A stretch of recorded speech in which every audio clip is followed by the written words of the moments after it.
As the 1940s ended, a real live radio drama was being played in 10 million American homes.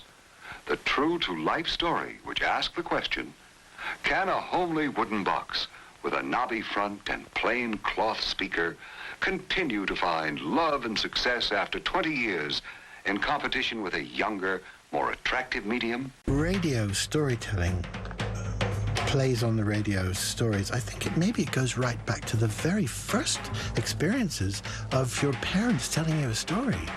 Radio is marvelous.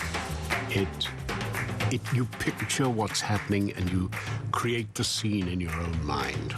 It's the sound of the voice and the story you're telling with the voice that gives them everything they have. They have nothing else. A father asked his son once, why do you like audio dramas? Why are you listening to radio dramas? And he said, because the pictures are better. Let me take you to the beginning.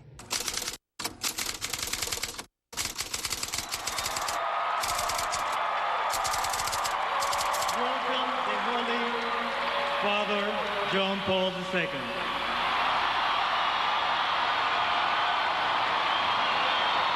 Dear young people, I greet you all. The Spirit of Jesus has brought us to this 8th World Youth Day.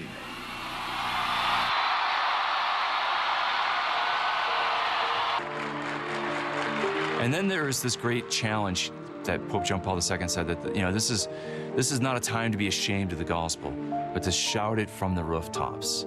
That just, for me at that time, as somebody who was young and zealous to go, share the gospel with others and share the good news that I'd experienced about Jesus Christ, that just lit my heart on fire. I wanted to go do mission.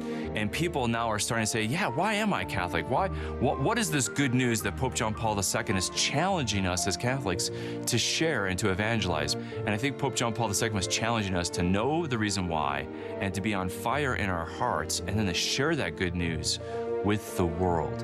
And that's transformative. And I think Pope John Paul II kind of set the Catholic Church in the United States on fire. He lit a flame in Denver in 1993. Pope John Paul II called for a new evangelization that would employ new methods, new ardor, and a new approach. But the church, in a sense, I think in the last generation, has been distracted with its own cultural crisis that's been affecting the church in the world, especially in the West.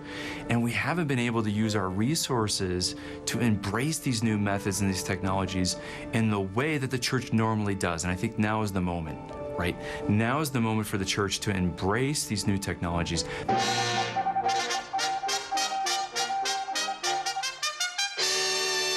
And people might think, well, Catholic radio's old. Oh, radio's gone through a renaissance.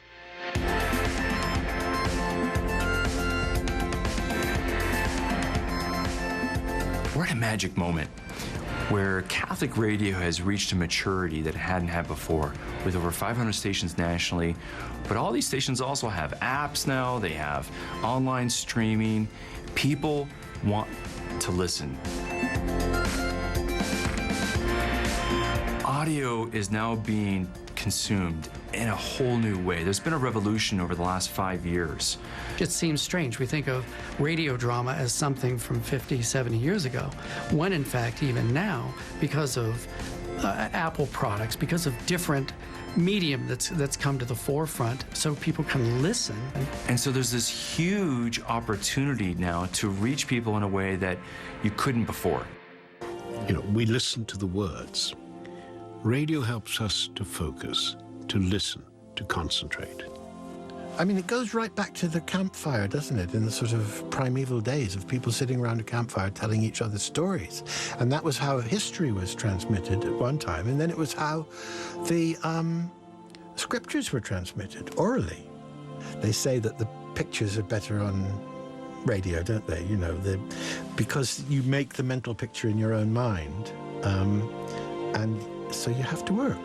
And so you remember it more clearly, perhaps. I think there are amazing things happening now in the Catholic community when it comes to the arts.